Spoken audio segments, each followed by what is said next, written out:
હું મુંબઈના એક પ્રસિદ્ધ ડોક્ટરની બહેન છું. મારો ભાઈ કોઈ પણ છોકરીને વજન ઘટાડવાની દવા આપતો, તે છોકરી 2 દિવસમાં પાતળી થઈ જતી.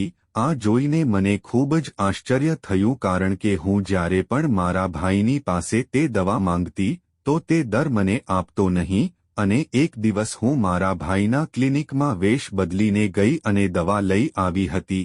પરંતુ તે દવા લીધા પછી મારી સાથે જે થયું તે સાંભળીને તમારા હોશ ઉડી જશે.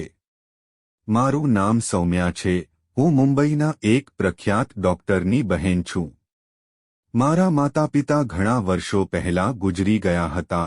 હું મારા ભાઈ અને ભાભી સાથે રહેતી હતી. મારો ભાઈ ડોક્ટર હતો. તે તેના દર્દીઓને વજન ઘટાડવાની દવા આપતો હતો. જે સ્ત્રીઓ મારા ભાઈ પાસેથી દવા લેતી તે બીજે જ દિવસે પાતળી થઈ જતી. હું ખૂબ જ જાડી હતી અને જ્યારે પણ મેં મારા ભાઈ પાસે તે દવા માંગી તો તે મને દર વખતે ના પાડતો. મારા જાડા શરીરને કારણે હું લગ્ન કરી શકી ન હતી. જે પણ મને જોતા તે મારું જાડું શરીર જોઈને સંબંધનો ઇનકાર કરી દેતા. એક દિવસ હું બીજા વેશમાં મારા ભાઈના ક્લિનિક પર પહોંચી અને શરીર પાતળું કરવાની દવા લઈને આવી. દવા લેતાની સાથે જ મારી સાથે કંઈક એવું થયું કે મારા પગ નીચેથી જમીન નીકળી ગઈ. મારા માતાપિતાએ મને બાળપણમાં છોડી દીધી. મારા ભાઈ અને ભાભી ખૂબ સારા હતા. મારી એક બહેન પણ હતી જે સુંદર, પાતળી અને એકદમ મોડેલ જેવી દેખાતી હતી. હું ખૂબ જ હોશિયાર અને શિક્ષિત હતી અને મારા ભાઈએ મારું ગ્રેજ્યુએશન પૂરું કરાવ્યું હતું. હું નાનપણથી જ ખૂબ જ હોશિયાર હતી, જેથી લોકો મારી ક્ષમતા જોઈને મારા વખાણ કરતા હતા. પરંતુ હજુ પણ ક્યાંક ને ક્યાંક મારા શરીરનું કારણ બહાર આવી જતું હતું, જેના કારણે લોકો મારાથી દૂર થઈ જતા હતા. માત્ર 25 વર્ષની ઉંમરે મારું વજન 85 કિલો થઈ ગયું હતું. મારામાં આટલા બધા ગુણો હોવા છતાં પણ લોકોએ મારી ખામીઓને જ ધ્યાનમાં લીધી હતી. મને પાતળી છોકરીઓને જોઈને બહુ ઈર્ષ્યા થતી. મારી પોતાની નાની બહેન ખૂબ જ સુંદર અને પાતળી હતી. મેં કોમ્પ્યુટરનો કોર્સ પણ કર્યો હતો. મારી માતાની ગેરહાજરી છતાં હું બધું જ કરી શકતી હતી, પણ હું માત્ર પાતળી બનવા માંગતી હતી. હું કોઈ પણ કિંમતે પાતળી થવા માંગતી હતી. તેથી હું મારા ભોજનમાં પરેજી પાળવા લાગી અને જીમમાં પણ જવા લાગી. જ્યારે હું જીમમાં જતી ત્યારે મારા વજનમાં થોડો ફરક પડ્યો. મને ખબર નથી કે મને કેવું મેદસ્વીપણું હતું જે દૂર થતું ન હતું. મેં બધી મહેનત કરી હોવા છતાં દરેક વખતે બધું વ્યર્થ ગયું. હું જીમમાં જતી, ભૂખી રહેતી, ખાવામાં ધ્યાન રાખતી. હું 6 થી 7 કિલોમીટરથી વધુ અંતર દોડતી હતી. પરંતુ તેમ છતાં મારું વજન ફક્ત 4 કે 5 કિલો ઓછું થયું. તેનાથી બહુ ફરક ન પડ્યો અને મારું વજન સરખું જ રહ્યું અને હું જાડી અને ખરાબ દેખાતી હતી. જેના કારણે બધા મને જાડી કહીને ચીડવતા હતા અને મારા સંબંધો પણ આવતા ન હતા. ક્યારેક મારા પરિવારમાં કોઈ મારા વખાણ કરતા તો એવું પણ કહેતા કે છોકરી થોડી પાતળી હોત તો વધુ સારું હોત. અને આજકાલ પાતળી છોકરીઓનો ક્રેઝ ચાલી રહ્યો છે. કારણ કે પાતળી છોકરીઓને કપડાં પણ સારા લાગે છે અને તે તેની ઈચ્છા મુજબ તમામ પ્રકારના કપડાં પહેરી શકે છે. પરંતુ હું ફક્ત બીજા લોકોને જોઈને મારું મન ખુશ રાખું છું. હું મારી ઈચ્છાઓ ક્યારેય પૂરી કરી શકતી નથી. હું પણ અન્ય છોકરીઓની જેમ સારી દેખાવા માંગુ છું, કારણ કે મારું શરીર તેના માટે લાયક નથી. લોકો મારા પર ખરાબ કમેન્ટ્સ પાસ કરતા હતા અને લોકો જે કહેતા તે મને ખૂબ જ ખરાબ લાગતું હતું. હું ધીરજ રાખતી અને ચૂપ રહેતી, કારણ કે મારી પાસે બીજો કોઈ વિકલ્પ નહોતો. મેં કોઈને વળતો જવાબ આપ્યો નથી. મેં વજન ઘટાડવાની દરેક સંભવિત રીતો અજમાવી હતી. અખબારમાં વજન ઘટાડવાની જાહેરાત આવે તો પણ હું તરત જ તેના પર ધ્યાન આપતી, પરંતુ તેનાથી કોઈ ફરક પડતો ન હતો.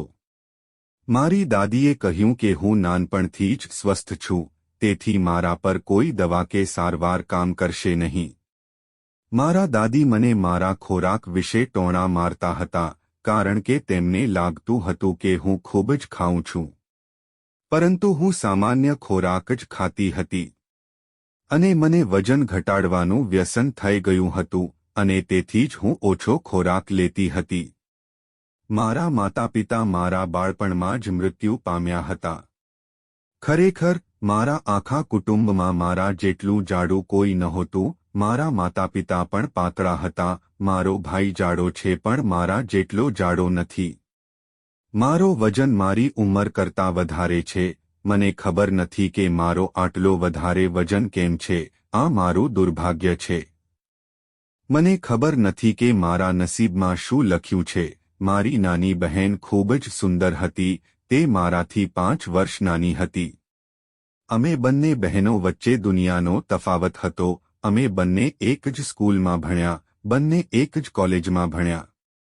જ્યારે પણ લોકો અમને જોતા ત્યારે અમારી બંનેની મજાક ઉડાવતા. મારી બહેનને તેના પાતળાપણા પર ખૂબ ગર્વ હતો.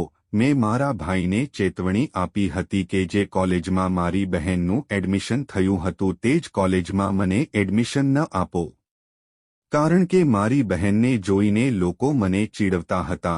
પણ મારા ભાઈએ મારું માન્યું નહીં અને એ જ કોલેજમાં એડમિશન અપાવ્યું. ભાઈએ કહ્યું કે હું બંને બહેનોની જવાબદારી ઉપાડી શકતો નથી, કારણ કે ભાઈ અમને બંને બહેનોને કોલેજમાં મૂકવા આવતા અને ઘરે લઈ આવતા, પણ કદાચ નસીબને આ મંજૂર નહોતું. મને અને મારી બહેને એક જ કોલેજમાં એડમિશન મળી ગયું હતું એટલે હવે કોલેજમાં પણ મારે લોકોની વાતો સહન કરવી પડી. કોલેજમાં પણ બધા કહેતા કે તારી બહેન બહુ સુંદર છે, એ તારી બહેન છે એવું નથી લાગતું. કોલેજના તમામ હોકરા હોકરીઓ મારી બહેનના દીવાના હતા. મારી બહેન પાતળી અને સુંદર હતી એમાં કોઈ શંકા ન હતી, પણ મારી બહેન પાતળી અને સુંદર હતી તેથી મારી બહેનને ખૂબ ગર્વ હતો. તે હંમેશા મને ટોણા મારતી હતી.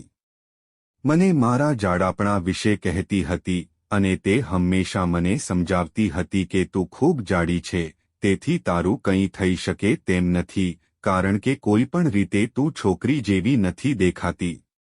મને મારી બહેનની વાત ખૂબ જ ખરાબ લાગતી હતી. મને લાગતું હતું કે મારી બહેન હંમેશા મારા શરીરની મજાક ઉડાવે છે. તે પોતે સુંદર છે એટલે મારા વિશે આવી વાતો કરે છે.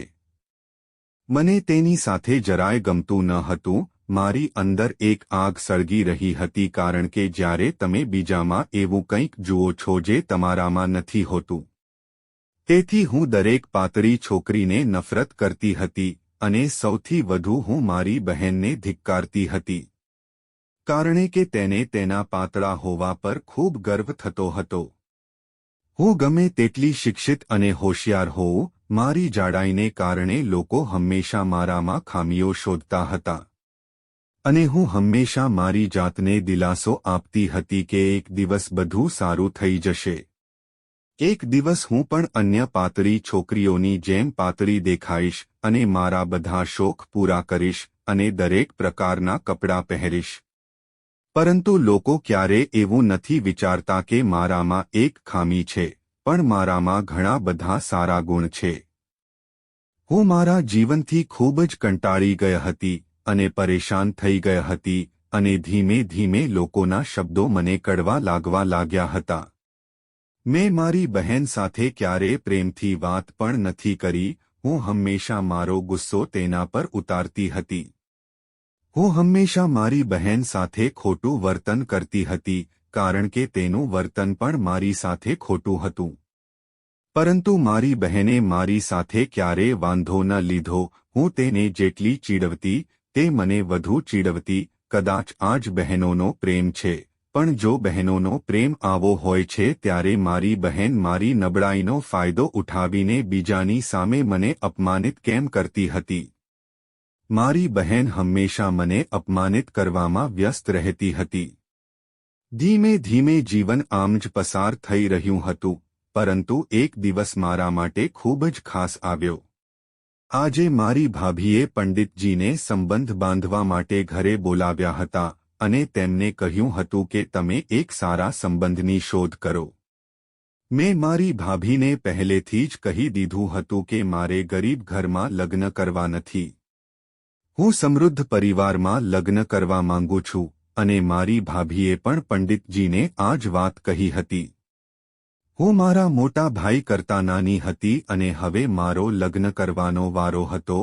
મને મારો સંબંધ થાય તેવું લાગતું ન હતું. એટલે જ મારી ભાભીએ છોકરાના પરિવાર માટે દહેજ તરીકે 5 લાખ રૂપિયા રાખ્યા હતા. પંડિતજી તેમની વાત સમજી ગયા અને ચાલ્યા ગયા અને હવે તેઓ છોકરાઓને એ જ લાલચ આપવાના હતા.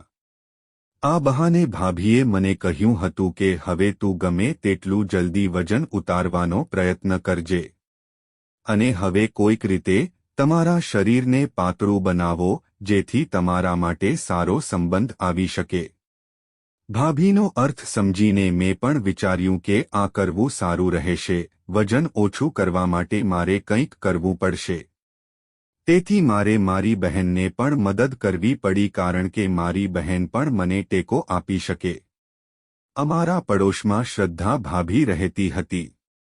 શ્રદ્ધા ભાભીના પરિવારમાં તેમના પતિ અને એક યુવાન પુત્ર હતા. મેં આજે સાંજે જ તેના ઘરે જવાનું વિચાર્યું હતું.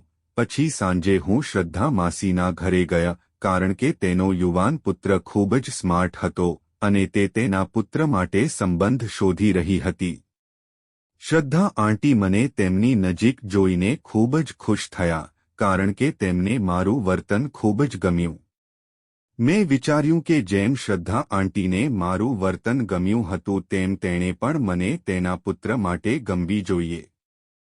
તેનો દીકરો મારા કરતાં ઘણો હોશિયાર અને સુંદર હતો જ્યારે હું ખૂબ જ જાડી અને કદરૂપી હતી. ભાભીએ મને કહ્યું હતું કે જો હું શ્રદ્ધા આંટીના દીકરાને ઇમ્પ્રેસ કરીશ તો મારું જીવન સારું થઈ જશે. કારણ કે શ્રદ્ધા આંટીનો દીકરો અમારા વિસ્તારનો સૌથી સુંદર છોકરો હતો. તેથી ભાભીના કહેવાથી મારે અહીં આવવું પડ્યું. શ્રદ્ધા આંટી સાથે મારો સારો સંબંધ હતો અને તેના ઘરે વારંવાર આવવાનું શરૂ કર્યું હતું. મેં શ્રદ્ધા આંટીના પુત્રને પ્રભાવિત કરવાનો ઘણો પ્રયાસ કર્યો પરંતુ મારો આ પ્રયાસ પણ વ્યર્થ ગયો. તે પછી મેં જીમ જવાનું શરૂ કર્યું જેથી કરીને હું પાતળી થઈ શકું. મને જીમમાં જવાનું શરૂ કર્યાને લગભગ 5 મહિના થયા હતા. મને ખબર પડી કે ટૂંક સમયમાં અમારા ઘરે મહેમાન મારો સંબંધ લઈને આવવાના હતા અને પછી સંબંધીઓ અમારા ઘરે આવી ગયા હતા. મહેમાન આવે તે પહેલાં મેં પાતળું થવા માટે ઘણું બધું કર્યું હતું. હું લગભગ 2 દિવસથી ભૂખી હતી, કંઈ ખાધું ન હતું અને કપડાં પણ એવા પહેર્યા હતા કે હું પાતળી દેખાઈ શકું અને બધું બરાબર ગોઠવેલું હતું. આજે મને પૂરો વિશ્વાસ હતો કે મારામાં કોઈ ખામી નહીં હોય અને મહેમાન મને ચોક્કસ પસંદ કરશે. મહેમાન આવ્યા હતા અને મારી ભાભીએ મારી બહેન શિવાનીને પણ બોલાવી હતી જેથી શિવાની મારો સારો મેકઅપ કરી શકે અને તેણે પણ એવું જ કર્યું. શિવાનીએ મારો ખૂબ જ સારો મેકઅપ કર્યો અને મને તૈયાર કરી હતી. પહેરવા માટે સારા કપડાં પણ હતા જેથી મારું પેટ અંદર જઈ શકે અને હું થોડી પાતળી દેખાઈ શકું. શિવાનીએ મારા માટે સખત મહેનત કરી અને પછી તેણે છોકરાઓ માટે નાસ્તો પણ બનાવ્યો. તે પછી શિવાની મહેમાન સામે ચા લઈને આવી અને આ એક ભૂલ હતી જે તેણે ન કરવી જોઈતી હતી. જ્યારે શિવાની ચા લઈને આવી ત્યારે તેમને મારા બદલે શિવાની ગમવા લાગી. જ્યારે શિવાની સામાન્ય રીતે તૈયાર થઈ હતી અને મેકઅપ પણ નહોતો કર્યો અને મેં સરસ કપડાં પહેર્યા હતા. તેઓએ ભાભીને કહ્યું કે તેઓ શિવાની સાથે લગ્ન કરવા માંગે છે. પરંતુ આના પર ભાભીએ મહેમાનને ઘણી બધી વાતો કહી અને કહ્યું કે પહેલા અમે મોટી છોકરીના લગ્ન કરવા માંગીએ છીએ, પછી અમે નાની છોકરીના લગ્ન વિશે વિચારીશું. આમ કહીને ભાભીએ તેમને ઘરની બહાર ફેંકી દીધા. આ મહેમાને મારો સંબંધ મારા જાડાપણાને કારણે કર્યો નહીં. આ વખતે હું ખૂબ દુઃખી હતી કારણ કે રૂપના લોભમાંના કારણે તેઓએ મને પસંદ કરી હતી. પરંતુ જ્યારે તેઓએ શિવાનીને જોઈ ત્યારે તેઓ શિવાનીને તેમના ઘરની વહુ બનાવવા તૈયાર થઈ ગયા. આ વખતે મારા સંબંધના અંતનું કારણ શિવાની જ હતી. હવે હું શિવાનીને વધુ નફરત કરવા લાગી હતી. ભલે શિવાનીનો દરેક બાબતમાં દોષ ન હોય, પણ મને એવું લાગ્યું કે જાણે તે જાણી જોઈને મારા સંબંધને સમાપ્ત કરવાનો પ્રયાસ કરી રહી હતી. પણ મારા મનમાં એક વાત એવી પણ હતી કે શિવાનીને ભાભીએ ત્યાં બોલાવી ન હતી, તે પોતે આવી હતી. હવે જ્યારે આ વાત થઈ ત્યારે ભાભીએ શિવાનીને ખૂબ ઠપકો આપ્યો, પણ એમાં શિવાનીનો વાંક નહોતો. જ્યારે ભાભી શિવાનીને પણ ઠપકો આપતી હતી ત્યારે આખો મામલો મારા ભાઈની સામે પણ આવી ગયો હતો. હું મારા ભાઈને ખૂબ જ વહાલી હતી કારણ કે મારી નાની બહેન મારા ભાઈની આજ્ઞા માનતી ન હતી. અને હું હંમેશા મારા ભાઈની આજ્ઞા માનું છું. મારા ભાઈએ મને મારા માતાપિતા કરતાં વધુ પ્રેમ આપ્યો હતો. તેણે મારી દરેક વાતને સહન કરી હતી. આજ સુધી તેણે મારી દરેક માંગણી મારા મોંમાંથી નીકળે તે પહેલાં જ પૂરી કરી દીધી હતી. જ્યારે મારી ભાભીએ પણ ક્યારે કોઈ ચિંતા વ્યક્ત કરી ન હતી. ક્યારેક મને ગુસ્સો આવતો હતો કારણ કે મારી ભાભીને એક નાની દીકરી હતી જે માત્ર 3 વર્ષની હતી. ભાઈએ મારી ઈચ્છાઓ જેટલી ઝડપથી પૂરી કરી તેટલી ઝડપથી તેણીની માંગણી પણ પૂરી ન કરી. ભાઈ હંમેશા ભાભીને કહેતો કે હું મારી બહેન સોમિયાને ખૂબ પ્રેમ કરું છું. હું જાણું છું કે મારી બહેન સોમિયા તેની જાડાઈને કારણે ખૂબ જ પરેશાન છે.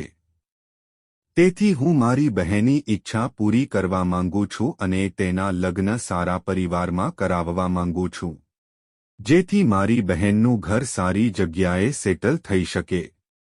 પણ હવે મારો સંબંધ ક્યાંય થતો ન હતો, તેથી મારા ભાઈને પણ ચિંતા થવા લાગી. પરંતુ મારા સપના ઘણા ઊંચા હતા કે મારે સારા પરિવારમાં લગ્ન કરવા છે અને મારા પતિ હેન્ડસમ હોવા જોઈએ. હવે મારો સંબંધ આવ્યાને ઘણા દિવસો થઈ ગયા છે, પણ આજ સુધી અમારા ઘરે બીજો કોઈ સંબંધ આવ્યો ન હતો. એ સંબંધની વાત હવે જૂની થઈ ગઈ હતી. મને લાગતું હતું કે બધા એ વાત ભૂલી ગયા હશે. પણ અત્યારે આ માત્ર મારો વિચાર હતો. અમારા પડોશમાં એક છોકરીના લગ્ન હતા. હું લગ્નમાં જવા માંગતી ન હતી. પરંતુ તેનું કારણ એક જ હતું કે મને લોકો ટોણા મારતા હતા. હવે જ્યારે ભાઈએ મને વધુ આગ્રહ કર્યો ત્યારે હું જવા તૈયાર થઈ ગઈ. પછી હું તે લગ્નમાં જવા તૈયાર હતી. પણ મને હજુ લગ્નમાં જવાનું મન ન થયું કારણ કે મારામાં લોકોની વાત સાંભળવાની હિંમત નહોતી. પણ મારા ભાઈના આગ્રહથી મારે જવું પડ્યું.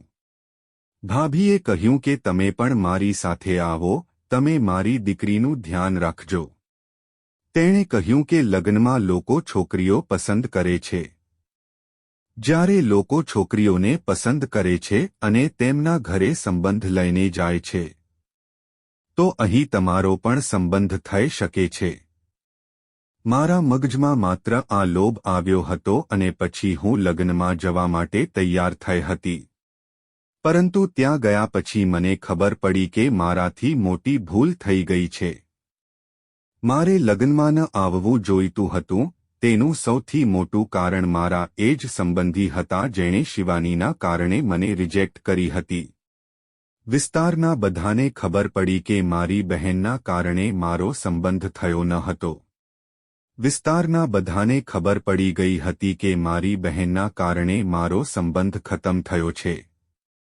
ચોક્કસ તેઓને મારા બદલે મારી બહેન પસંદ આવી હશે, એટલે જ આ સંબંધનો અંત આવ્યો.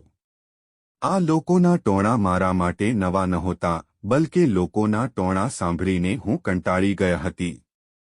હું મારા ભાઈ અને ભાભીને જાણ કર્યા વગર જ લગ્નમાંથી સીધી ઘરે આવી ગઈ હતી. ભાઈ, ભાભી અને શિવાનીને ત્યાં જ છોડી દીધા. હું ગુસ્સામાં ઘરે આવીને રડવા લાગી. મને શિવાની પર શંકા હતી કે તેણે આ વાત મહોલ્લામાં કહી જ હશે, નહીં તો કોને ખબર પડે. મારી બહેને જ મારું અપમાન કર્યું હશે અને આવું જ થયું છે. મને ખબર નથી કે મારી બહેન મારું અપમાન કેમ કરતી હતી, પણ દરેક જગ્યાએ મારું અપમાન થતું હતું.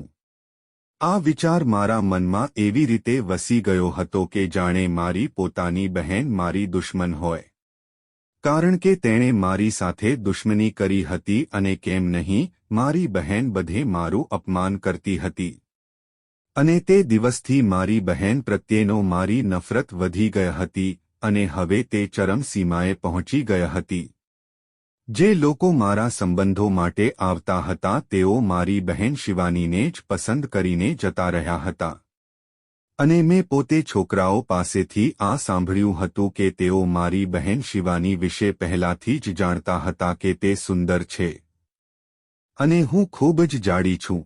પહેલા હું કોલેજ જતી ત્યારે મારા બધા મિત્રો, સંબંધીઓ અને હવે છોકરાઓ પણ શિવાનીને પસંદ કરવા લાગ્યા. હું મારી બહેનને ખૂબ જ નફરત કરવા લાગી હતી. મને મારી બહેનના ઈરાદા પર હંમેશા શંકા રહેતી હતી.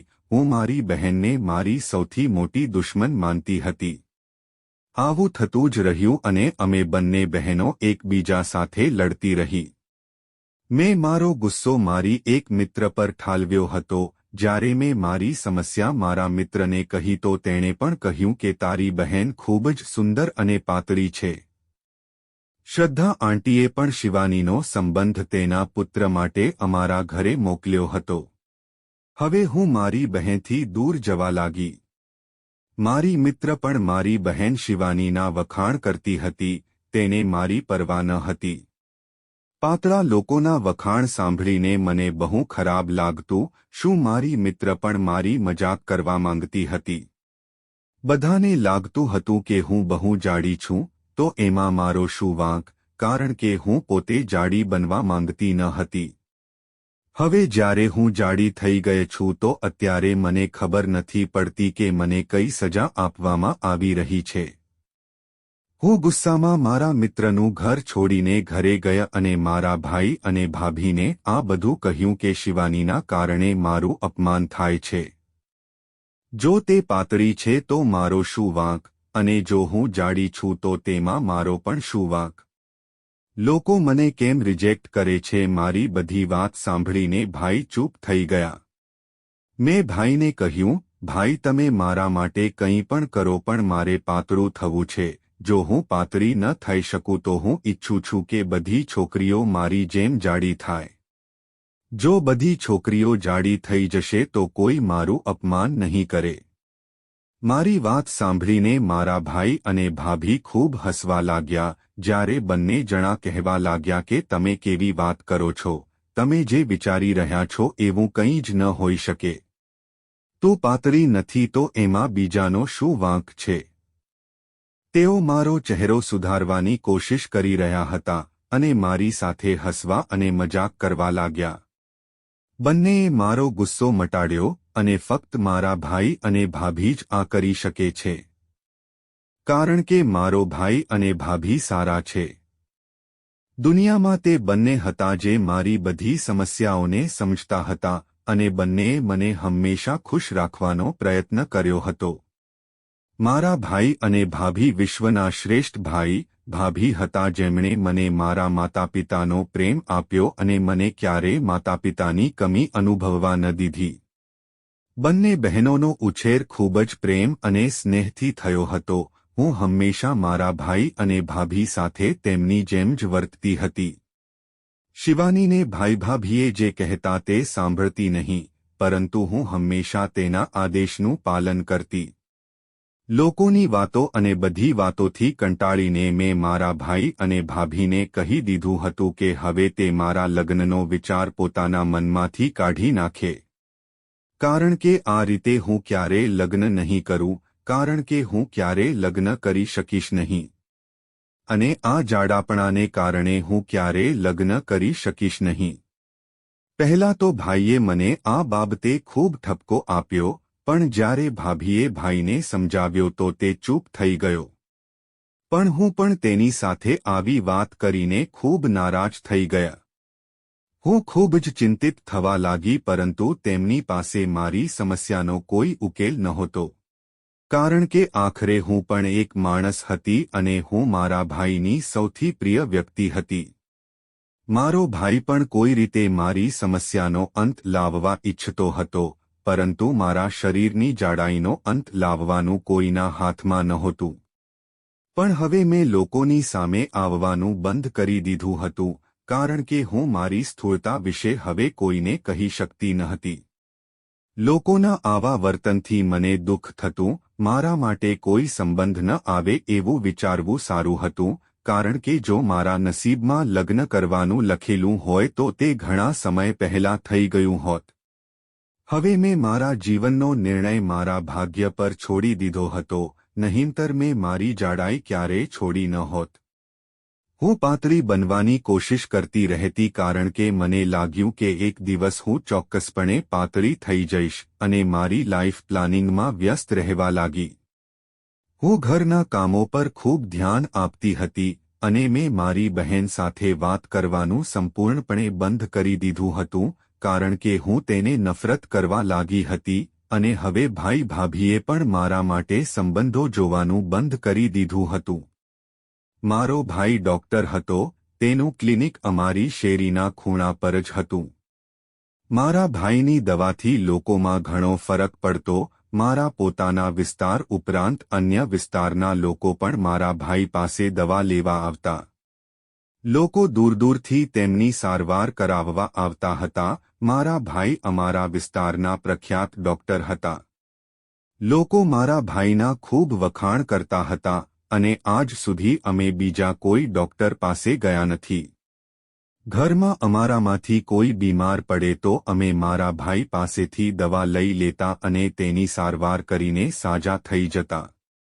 અમારા શેરીના બધા લોકો પણ તેમની પાસેથી દવા લેતા હતા. ભાઈ કેટલાક દિવસોથી કોઈ અગત્યના કામમાં વ્યસ્ત હતા. ભાઈ ક્યાં કામમાં વ્યસ્ત છે એ મને ખબર ન હતી. આ વિચારીને મેં ભાઈના આ કામમાં બહુ ધ્યાન ન આપ્યું.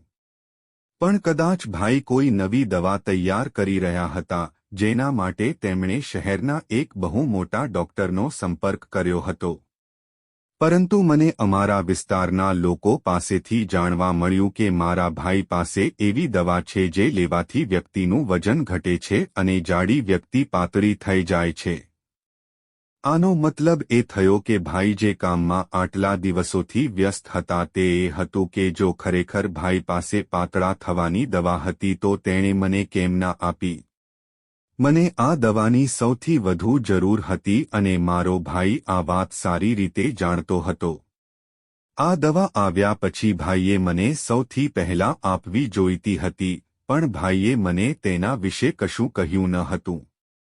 મને ખબર નથી કે તેણે આવું કેમ કર્યું કે તેણે મને તે દવા વિશે જરા પણ જાણ ન થવા દીધી.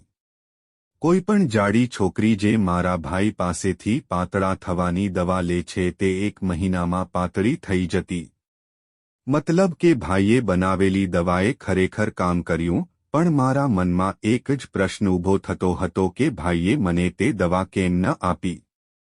હું ક્લિનિક બંધ કરીને મારા ભાઈની ઘરે આવવાની રાહ જોઈ રહી હતી, જેથી હું તેની સાથે આ વિશે વાત કરી શકું, અને તેથી જ લગભગ રાતના 3 વાગી ગયા હતા.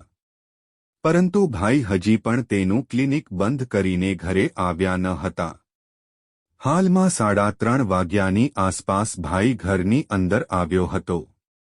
ભાભીએ કહ્યું હતું કે તે આવે એટલે તું કોઈ વાત ન કરતી, સવારે જ તારી વાત કરજે, કારણ કે હવે તે જમ્યા પછી સૂઈ જશે.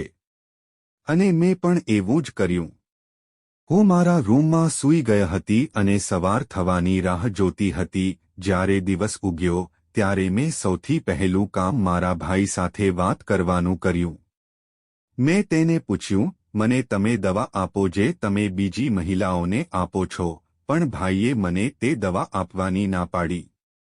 મને મારા ભાઈ પાસેથી કોઈ અપેક્ષા ન હતી. શું તેને એ પણ ખ્યાલ ન હતો કે હું મારી સ્થૂળતાને કારણે કેટલી પરેશાન છું અને આ સ્થૂળતાને કારણે મારા લગ્ન પણ થઈ શકતા નથી.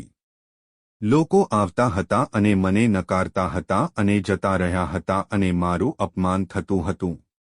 મારા ભાઈની સામે બધું થતું હતું, પણ તે મને દવા આપવાની ના પાડતો હતો. જ્યારે આજ સુધી ભાઈએ મારી બધી માંગણીઓ પૂરી કરી હતી, મારા આગ્રહ પછી પણ ભાઈ મારી વાત સાથે સંમત ન હતા અને તેમણે મને દવા આપવાની સ્પષ્ટ ના પાડી દીધી હતી. મારા ભાઈ મને આ દવા આપવાની ના પાડતા તેનું કારણ મને બિલકુલ સમજાયું નહીં. છેવટે જો તેણે મને દવા આપી હોત તો તેને શું વાંધો હતો? મને સમજાતું નહોતું કે શું થઈ રહ્યું છે. ભાભીએ મને સિગ્નલ આપીને ચૂપ કરાવી દીધી હતી અને એટલે જ મેં ભાઈ સાથે બહુ દલીલ ન કરી અને ગુસ્સામાં ચૂપચાપ ટેરેસ પર આવી ગઈ. મને ખૂબ જ ગુસ્સો આવી રહ્યો હતો. મારા ભાઈને મારી બધી તકલીફો ખબર હોવા છતાં તે મારી સાથે આવું કઈ રીતે કરી શકે?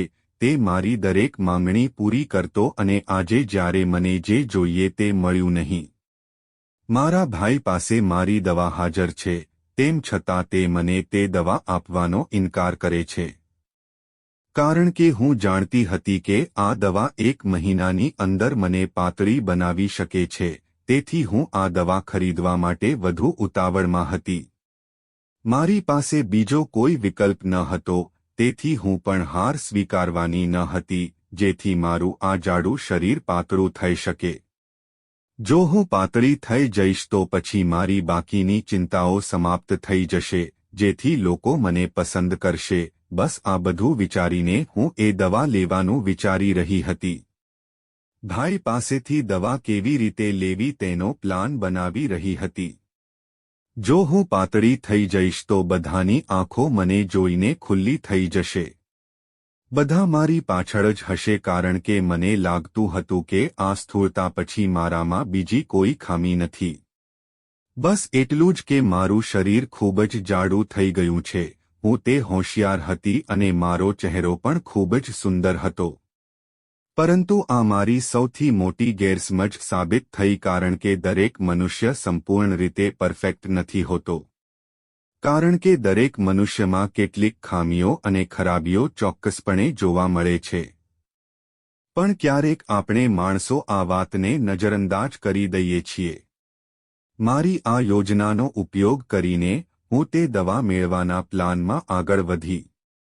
મેં મારી ભાભી પાસેથી પરવાનગી લીધી અને હું મારી કોલેજ જઉં છું તેમ કહીને નીકળી ગયા અને ત્યારબાદ હું મારા મિત્રના ઘરે પહોંચી. ત્યાં મેં મારો વેશ બદલી નાખ્યો. મેં મારા મિત્રની માતાની સાડી પહેરી અને મારો ચહેરો બુરખાથી ઢાંકી દીધો. મારે તે દવા કોઈ પણ રીતે લેવી હતી, તેથી મેં આ યોજના બનાવી. મારું નામ બદલ્યા પછી હું પોતે ભાઈના ક્લિનિકમાં દવા લેવા ગઈ હતી અને જ્યારે હું ભાઈના ક્લિનિક પર ગયો ત્યારે તે મને ઓળખી શક્યો નહીં. ભાઈને ખબર ન હતી અને મેં તે દવા તેમની પાસેથી ખરીદી હતી. દવા આવ્યા પછી મારી ખુશીની કોઈ સીમા ન રહી. મને લાગ્યું કે હું હવામાં ઉડી રહી છું. મને લાગતું હતું કે બીજા જ દિવસે હું પાતળી થઈ જઈશ અને હું તે દવા ઘરે લઈ ગઈ હતી અને મારા પર્સમાં છુપાવી રાખી હતી, જેથી કોઈ આ દવા પકડી ન શકે. દવા આપતી વખતે ભાઈએ આ દવા કેવી રીતે લેવી તે પણ કહ્યું હતું. ભાઈના કહેવા પ્રમાણે મારે આ દવા દિવસમાં 2 વાર લેવી પડતી હતી અને આ દવા 15 દિવસની હતી. 15 દિવસ દવા લીધા પછી વજન ઘટાડવા માટે મારે વધુ 15 દિવસ રાહ જોવી પડી હતી. લગભગ 30 દિવસ સુધી મેં આ રીતે કર્યું. હું લંચ અને ડિનર લેતી હતી અને રાત્રિભોજન પછી દવા લેતી હતી. હવે હું પૂરા 30 દિવસની રાહ જોઈ રહી હતી જેથી કરીને જો હું પાતળી બનીશ તો મારા બધા સપના પૂરા કરી શકીશ. મેં વિચાર્યું કે પાતળી થતાં જ હું મારા બધા મિત્રોને પાર્ટી આપીશ. જ્યારે મારી 15 દિવસની દવા પૂરી થઈ ગઈ ત્યારે મેં પાતળા થવા માટે વધુ 15 દિવસની રાહ જોઈ. દવા લેતી વખતે મને ખૂબ જ વિચિત્ર લાગતું અને હું મારા ભાઈની સામે પણ ન આવતી. એમ વિચારીને ભાઈને શંકા જાય કે મેં તેમની પાસેથી દવા લીધી છે. જ્યારે મારા 15 દિવસ પૂરા થયા ત્યારે મેં મારી અંદર ઘણી અસર અનુભવી. મારી જાતને જોઈને મને વિશ્વાસ જ ન આવતો કે તે હું જ છું. હવે સમય આવી ગયો હતો કે મારે બધાને કહેવું હતું કે હું કોઈથી ઓછી નથી. પાતળી થયા પછી હું એટલી સુંદર દેખાતી હતી કે મારી બહેન શિવાની પણ એટલી સુંદર નહોતી. હવે હું ખરેખર પાતળી થઈ ગઈ હતી. મારું વજન લગભગ 50 કિલો થઈ ગયું હતું, જ્યારે તે પહેલા મારું વજન 85 કિલો હતું. મને વિશ્વાસ જ ન હતો કે હું 1 મહિનામાં આટલું વજન ઉતારી શકીશ. હું મારી જાતને જોઈને ખૂબ જ ખુશી અનુભવી રહી હતી. હવે સમય આવી ગયો હતો કે મારે રૂમમાંથી બહાર નીકળવું પડશે, કારણ કે આખા મહિના સુધી હું રૂમની અંદર જ તમામ કામ કરતી હતી અને મોટે ભાગે રૂમની બહાર જવાનું ટાળતી હતી. મેં મારું મનપસંદ જીન્સ ટોપ કાઢ્યું અને પહેર્યું, કારણ કે મને જીન્સ ટોપ ખૂબ ગમતું. હું ખૂબ જ જાડી હતી, આથી જીન્સ ટોપ ન તો મને સારું લાગતું હતું અને ન તો મને ગમતું હતું. તેથી જ મેં આજે આ જીન્સ ટોપ પહેરવાનો પ્રયત્ન કર્યો અને જાણવા મળ્યું કે જીન્સ ટોપ મારા શરીર પર બરાબર ફિટ છે. અને હું મારી જાતને જીન્સ ટોપમાં જોઈને ખૂબ જ ખુશી અનુભવી રહી હતી. હું જીન્સ ટોપમાં ખૂબ જ સ્માર્ટ દેખાતી હતી. હું લાંબા સમય સુધી અરીસા સામે મારી જાતને જોતી રહી અને મને વિશ્વાસ જ ન આવ્યો કે તે હું જ છું. ત્યારબાદ જ્યારે ભાભી રૂમમાં આવી અને મને જીન્સ ટોપમાં જોઈ તો તે પણ આશ્ચર્યચકિત થઈ ગઈ. હવે એવું પણ હતું કે ભાઈ મને જોઈને ઓળખી જશે, કારણ કે હું લગભગ 1 મહિનાથી ભાઈ સામે આવતી ન હતી. મેં આની બહુ ચિંતા નહોતી કરી, કારણ કે જો ભાઈએ મને પાતળી થયેલી જોઈ હોત તો તે ખૂબ ખુશ થાત. મેં કોઈ ભૂલ કરી ન હતી અને કોઈ પણ રીતે જ્યારે ભાઈ મને આ રીતે ખુશ અને પાતળી જોશે ત્યારે તે પણ ખૂબ ખુશ થશે, કારણ કે મારો ભાઈ હંમેશા મારી ખુશીમાં ખુશ રહે છે. મેં જીન્સ અને ટોપ પહેર્યું હતું અને થોડો મેકઅપ પણ કર્યો હતો, જેના કારણે હું વધુ સુંદર દેખાતી હતી. તે પછી હું મારા રૂમમાંથી બહાર નીકળી. બહાર જઈને જોયું તો ભાઈ અને ભાભી એકબીજા સાથે બેસીને વાતો કરી રહ્યા હતા. ભાભી પહેલા જ ભાઈ પાસે જઈને મારા વિશે બધું કહી ચૂકી હતી, પરંતુ જ્યારે ભાઈએ મને પોતાની આંખોથી જોઈ ત્યારે તે ગભરાઈ ગયો અને ઊભો થઈ ગયો.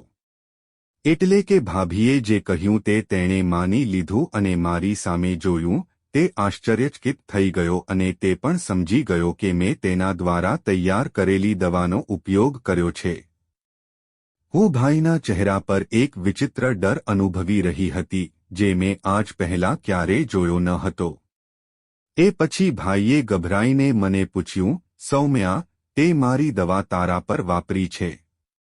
એકવાર મેં મારા ભાઈ સાથે ખોટું બોલવાનું વિચાર્યું, પરંતુ પછી મેં વિચાર્યું કે એક દિવસ મારા ભાઈને આ વિશે ચોક્કસ ખબર પડશે. આ વિચારીને મેં ભાઈને કહ્યું કે તમારી દવાની જ મને અસર થઈ છે.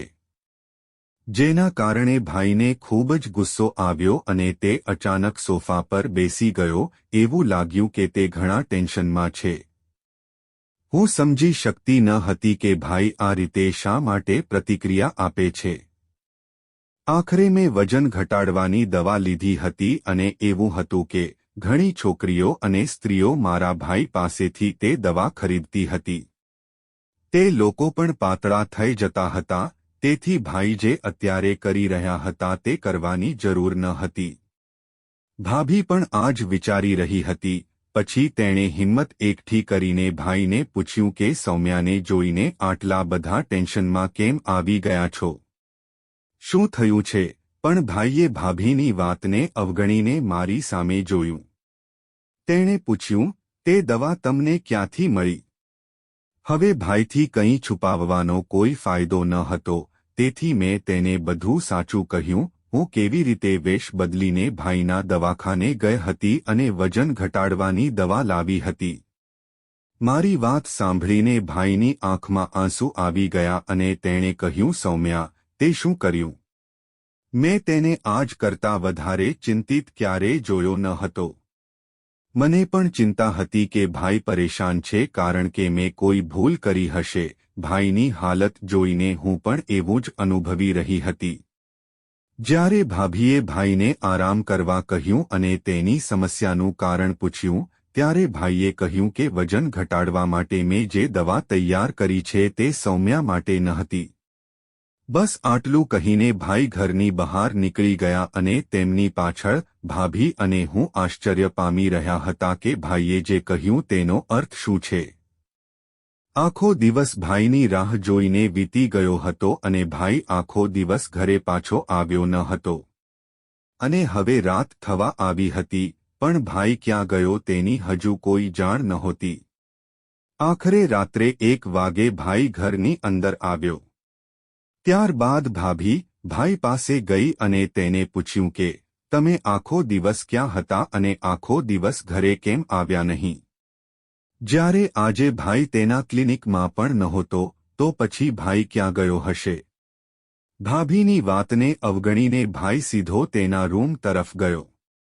ભાભી પણ ભાઈની પાછળ તેના રૂમમાં ગઈ હતી અને તેને તેની સમસ્યાનું કારણ પૂછવા લાગી હતી કે ભાઈ આટલી નાની વાત પર કેમ આટલો નારાજ થઈ જાય છે। આખરે તો હું પાતળી થઈ ગઈ હતી, એ દવા પણ મેં લીધી હતી તો એમાં શું મોટી વાત હતી। ખબર નહીં ભાઈ કેમ આટલી નાની વાતની ચિંતા કરી રહ્યા હતા। તે પછી ભાઈએ તેની પત્નીને કહ્યું કે આ કોઈ નાની વાત નથી જેટલી તને લાગી રહી છે। આ બહુ મોટી વાત છે કારણ કે તે કોઈ સામાન્ય દવા નથી। ભાઈએ તે દવા મારા માટે નહીં પરંતુ માત્ર ડેમો બનાવ્યો હતો જે થોડી સ્ત્રીઓને અને છોકરીઓને આપી હતી। મારો ભાઈ આ રીતે દુઃખી થવું સહન કરી શકતો ન હતો, તે મારી સમસ્યાને સહન કરી શકતો ન હતો। તે પોતે તેનો પ્રયોગ કર્યા પછી મને આ દવા ભેટમાં આપવા માંગતો હતો પરંતુ આ દવા લેવાનો યોગ્ય સમય નહોતો। મારી સ્થૂળતાના કારણે હું લોકો પાસેથી જે વાતો સાંભળતી હતી અને પછી તેના કારણે મને ખૂબ જ દુઃખ થતું હતું। આ બધું મારા ભાઈને દેખાતું હતું। તે તેની બહેનની આ ઊણપને પૂરી કરવા માંગતો હતો અને અંગે પ્રયોગ કરી રહ્યો હતો। તેથી તેણે એક મોટા ડોક્ટરની મદદ લીધી હતી અને તે દવાઓ એક મોટી કંપની પાસેથી મંગાવી હતી। તેથી તેણે તે દવા પોતાની પાસે રાખી હતી જેથી તે બીજી સ્ત્રીઓ પર પ્રયોગ કરી શકે અને જ્યારે તે સ્ત્રીઓ પર પરિણામ સારું આવે તો તે મને આ દવા આપી શકે છે। પરંતુ ભાઈની આ દવા અસરકારક ન હતી કારણ કે જે પણ મહિલા કે હોકરીએ આ દવા લીધી હતી તે માત્ર 2 મહિના સુધી જ પાતળી રહી શકી હતી। ત્યારબાદ ધીમે ધીમે તેનું વજન પહેલા જેવું થઈ જતું હતું। હવે મેં પોતે એ દવા ખાઈ લીધી હતી। ભાઈને ખબર નહોતી કે તેની અસર શું થશે અને ભાઈ આ બાબતે તેમના સિનિયર ડોક્ટર પાસે ગયા પણ ડોક્ટર ત્યાં હાજર ન હતા। ખબર પડી કે ભાઈના સિનિયર ડોક્ટર થોડા મહિનાઓ માટે અમેરિકા ગયા છે। તેથી ભાઈ ખૂબ ચિંતિત હતા અને જો ભાઈ તેમના સિનિયર ડોક્ટરને ન મળે તો કોણ જાણે શું થશે। ભાઈએ એક મોટી ભૂલ કરી હતી જેના વિશે ભાઈ સારી રીતે જાણતા હતા કે તેમણે પોતાની બહેનની ખાતર બીજા પર આ પ્રયોગ ન કરવો જોઈએ। જ્યારે આપણે કોઈ માટે ખાડો ખોદીએ છીએ ત્યારે એક દિવસ આપણે એ જ ખાડામાં પડવું પડે છે અને મારી સાથે પણ કંઈક આવું જ બન્યું હતું। પણ હવે આગળ શું થવાનું છે તેની કોઈને કંઈ ખબર નહોતી। 2-3 દિવસ આમ જ વીતી ગયા। ભાઈ પણ તેમના સિનિયર ડોક્ટરને ફોન કરવાનો પ્રયત્ન કરી રહ્યા હતા પણ તેમનો ફોન પણ બંધ હતો। તેમની સાથે સંપર્ક કરવાનો કોઈ રસ્તો નહોતો। ભાઈ સતત સિનિયર ડોક્ટર સાથે કોલ પર વાત કરવાનો પ્રયાસ કરી રહ્યા હતા જેથી તેઓ આ સમસ્યાનો ઉકેલ શોધી શકે। ભાઈને ફોન કર્યાને ઘણો સમય થઈ ગયો હતો। તે ચિંતા હજુ પણ ભાઈના ચહેરા પર હતી। ભાભીએ પણ ભાઈને પૂછ્યું હતું તો ભાઈએ કહ્યું કે મારી પાસે એક ઉપાય છે અને તે એ છે કે આ બધી દવાઓ ફેંકી દેવી જોઈએ તો જ તેની અસર જતી રહેશે। ભાઈના ક્લિનિકમાં બધી દવાઓ હાજર હતી કારણ કે હવે ભાઈ ઈચ્છતા હતા કે તે આ દવા બીજાને પણ ન આપે જેથી બીજી સ્ત્રીઓને પણ તેની બહેનની જેમ થોડા દિવસોનું સુખ ન મળે। પણ આ ખુશી થોડા દિવસો સુધી જ રહી। ત્યાર પછી જ્યારે આટલા પૈસા ખર્ચવા છતાં સ્ત્રીઓ ફરી જાડી થઈ જતી ત્યારે તેમને ખૂબ જ ખરાબ લાગતું અને ખૂબ જ નિરાશ થઈ જતી। અને પછી ભાઈએ આ દવા મંગાવવાનું કારણ શું હતું તેમનો આ ઉદ્દેશ્ય પૂરો ન થયો, કારણ કે ભાઈ ઈચ્છતા હતા કે જે કોઈ પણ આ દવાનું સેવન કરશે તેની સ્થૂળતા હંમેશ માટે દૂર થઈ જશે, પરંતુ એવું નહોતું અને હવે અમે ઉદ્દેશ્ય પૂરો કરવા પણ ઈચ્છતા ન હતા. તેથી હું તરત જ ભાઈના ક્લિનિકમાં ગયા અને બધી દવાઓ ભેગી કરી અને ઘરે લઈ આવી. અને હવે મેં ભાઈને કહ્યું કે તમે આ દવાનું જે ઈચ્છો તે કરી શકો છો. ભાઈએ બધી દવાઓ લીધી, તેને એક બોક્સમાં બંધ કરી દીધી અને કચરાપેટીમાં નાખી દીધી અને દરેક દવાના બોક્સમાંથી નામ ભૂંસી નાખ્યું હતું, જેથી કોઈ આ દવાનો ઉપયોગ ન કરી શકે. હવે જો કોઈ સ્ત્રી કે છોકરી સ્થૂળતા દૂર કરવા માટે ભાઈ પાસે દવા લેવા આવે તો ભાઈ તેને ના પાડી દેતા. દિવસો આમ જ પસાર થઈ રહ્યા હતા અને થોડી જ વારમાં મારા 2 મહિના પૂરા થયા. મારું વજન પણ પહેલા જેટલું થઈ ગયું. હું પહેલા જેવી જાડી થઈ ગઈ હતી, પણ હવે શું કરી શકાય? આ ઉદાસીને કારણે હું ઘણા સમયથી ઘરની બહાર નીકળતી ન હતી. મને મારા મિત્રોના ફોન પણ આવ્યા હતા જેમને મેં પાર્ટી માટે પૂછ્યું હતું, પરંતુ હવે હું કોઈની સાથે વાત કરવા માંગતી ન હતી, ન તો મેં મારી વાત કોઈને કહી. છેવટે હું તેમને કેવી રીતે કહી શકું કે આ બધું મારી સાથે થયું છે? આ બધું સાંભળીને મારા મિત્રો મારી મજાક પણ ઉડાવી શકે. મારો ભાઈ પણ આ વાત સારી રીતે જાણતો હતો. તેને લાગ્યું કે કદાચ આ બધામાં તેની જ ભૂલ છે અને તેને પણ લાગ્યું કે હું મારા ભાઈ પર ગુસ્સે છું. પણ એવું કંઈ નહોતું. આ અકસ્માત પછી મારા ભાઈ સાથે કોઈ વાતચીત થઈ ન હતી, કારણ કે હું મારા રૂમમાં બંધ હતી અને તે પણ આવીને મારી સાથે વાત કરતી નહોતી. ધીમે ધીમે દિવસો આમ જ પસાર થતા હતા. પછી એક દિવસ ભાઈ મારી સાથે વાત કરવા મારા રૂમમાં આવ્યા. શિવાનીએ પણ મારી સાથે વાત કરવાની ઘણી કોશિશ કરી, પણ મને શિવાની પર ખૂબ ગુસ્સો આવ્યો. તેથી મેં તેની સાથે વાત કરવાનું સાફ બંધ કરી દીધું. ભાઈને લાગ્યું કે હું તેના પર ગુસ્સે છું, તેથી જ તેણે વાત કરવાનું શરૂ કર્યું. તેણે કહ્યું, સૌમ્યા, મેં તારી સાથે જે પણ કર્યું તે માટે કૃપા કરીને મને માફ કર, પણ મારો હેતુ તને નુકસાન પહોંચાડવાનો નહોતો. ભાઈ આ બધું મારી ખુશી માટે કરી રહ્યો હતો, તેથી તેણે આવું પગલું ભર્યું જે ઘણું ખોટું હતું. તે સારી રીતે જાણતો હતો કે આ ખોટું છે, પરંતુ તેમ છતાં તેણે મારી ખુશી માટે આ દવાનો પ્રયોગ કર્યો. ભાઈએ પણ મારી સ્થૂળતા દૂર કરવા માટે દરેક શક્ય પ્રયાસ કર્યા હતા. ભાઈએ કહ્યું કે હું કબૂલ કરું છું કે મેં ખોટું કામ કર્યું છે અને મારે આવું ન કરવું જોઈએ. ભાઈ મારી સામે ખૂબ જ શરમ અનુભવી રહ્યા હતા. તેઓ તેમના કાર્યોથી ખૂબ શરમ અનુભવતા હતા. હું જાણતી હતી કે મારો ભાઈ જે પણ કરે છે તે અમારી બહેનોની ખુશી માટે જ કરે છે. અને આજે મને સાચે જ ખાતરી થઈ ગઈ કે ભાઈ અમને બંને બહેનોને ખૂબ પ્રેમ કરે છે. મારા ખાતર ભાઈએ ખોટું પગલું ભર્યું હતું. તેણે મારા ખાતર તેની વર્ષોની મહેનત અને તેનું માન દાવ પર લગાવી દીધું હતું. અને તેને તેના ડોક્ટર તરીકેના હોદ્દાનો દુરુપયોગ કર્યો હતો. આ બધામાં જો કોઈ ખોટું હતું તો તે હું નહીં પણ ભાઈ હતો. મેં મારી સ્થૂળતાથી છુટકારો મેળવવા માટે દરેક રીતે પ્રયાસ કર્યો, પરંતુ મારા માટે પાતળા થવું અશક્ય હતું. દરેક વ્યક્તિ પોતાની અંદર કોઈને કોઈ ખામી લઈને આવે છે. કદાચ મારી ખામી મારી જાડાઈ હતી. જાણે કે હું મારી માનસિક વિકલાંગતાની સાથે મારી મેદસ્વીપણાને દૂર કરવા માંગતી હતી અને મેં તે દવાનો ઉપયોગ મારી જાતને પાતળી અને સ્માર્ટ બનાવવા અને મારી એક ખામીને દૂર કરવા માટે કર્યો. હું સંપૂર્ણ પાતળી બનવા માંગતી હતી અને આ મારી સૌથી મોટી ભૂલ હતી. મારામાં કોઈ ખામી નહોતી, બલકે તે મારી વિચારસરણીની ભૂલ હતી જે મારા માટે મોટી ખામી સાબિત થઈ. પાતળી અને સ્માર્ટ બનવાનો મારો શોખ મારા માટે સૌથી મોટી ખામી હતી. આપણે શક્ય તેટલું જ સામાન્ય રહેવું જોઈએ અને આપણા પર બિલકુલ ગર્વ ન હોવો જોઈએ. હું એટલી આત્મવિશ્વાસ પામી ગઈ હતી કારણ કે લોકોના કહેવાથી હું કંટાળી ગઈ હતી. દવાઓ લેવી મારા માટે મજબૂરી બની ગઈ હતી, પણ મને આ વાત મોડેથી સમજાઈ. હવે ગમે તે હતું, મેં મારી ખામીઓ સ્વીકારી લીધી હતી. જે થાય છે તે સારા માટે જ થાય છે. કદાચ હું ક્યારેય પાતળી ન થઈ શકી, તેથી તે દવાની અસર ધીમે ધીમે મારા પર સમાપ્ત થઈ ગઈ. વ્યક્તિ ગમે તે પ્રકારની હોય, તેનો દેખાવ, શરીર પાતળું કે જાડું હોય, પરંતુ તેનું હૃદય સારું હોવું જોઈએ. અને આજે હું આ સારી રીતે સમજી ગયા, કારણ કે અત્યાર સુધી હું ખૂબ જ ખોટા કારણનો પીછો કરી રહી હતી. આ સુધારવું સંપૂર્ણપણે અશક્ય હતું.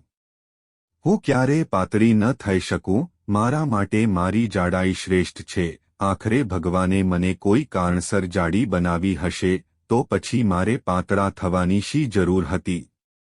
મેં મારી જાતને સારી રીતે સંભાળી લીધી હતી. ભાઈ પણ મારી પાસેથી એવી જ અપેક્ષા રાખતા હતા.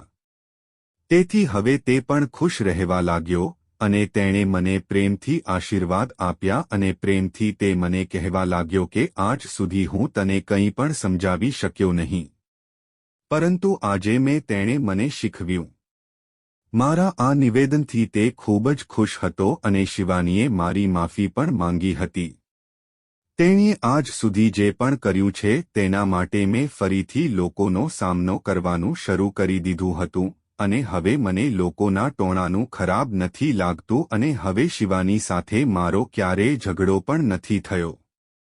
અમે બંને બહેનો હવે ખુશીથી સાથે રહીએ છીએ. હવે શિવાનીને મારી સામે કોઈ ફરિયાદ નહોતી અને મને શિવાની સામે કોઈ ફરિયાદ નહોતી. મારા બદલાવથી તે પણ ખૂબ ખુશ થઈ ગઈ. પહેલા જ્યારે મારી બહેન દરેક જગ્યાએ મારું અપમાન કરતી હતી, પણ હવે મને મારી બહેનમાં ઘણો ફરક જોવા લાગ્યો. પરંતુ મને તેની ઈર્ષ્યા થતી હતી કારણ કે તે પાતળી અને સ્માર્ટ હતી. આ ક્ષણે જે પણ બન્યું હતું તે ઘણું સારું થઈ ગયું હતું. અને સૌથી વધુ, જે ભાઈ અને ભાભી મને ખૂબ પ્રેમ કરતા હતા અને જ્યાં સુધી મારા લગ્નની વાત છે, હવે ભગવાને મારા નસીબમાં મારા માટે જે પણ છોકરો લખ્યો હશે, તે મને આ જીવનમાં ચોક્કસ મળશે. મેં હજી લગ્ન નથી કર્યા, પણ મને આશા છે કે જ્યારે પણ હું લગ્ન કરીશ ત્યારે તે સારા પરિવારમાં થશે. મારા ભૂતકાળનું બધું ભૂલીને હું ખુશીથી મારું નવું જીવન શરૂ કરી રહી છું. મિત્રો, હું આશા રાખું છું કે તમને અમારી વાર્તા પસંદ આવી હશે. જો તમને વાર્તા પસંદ આવી હોય તો વિડિયો લાઇક કરો. જો તમે ચેનલ પર નવા હોવ તો ચેનલને સબસ્ક્રાઇબ કરો અને હા, નોટિફિકેશન બેલને દબાવો જેથી તમને આગામી અપડેટ સૌથી પહેલા મળી રહે.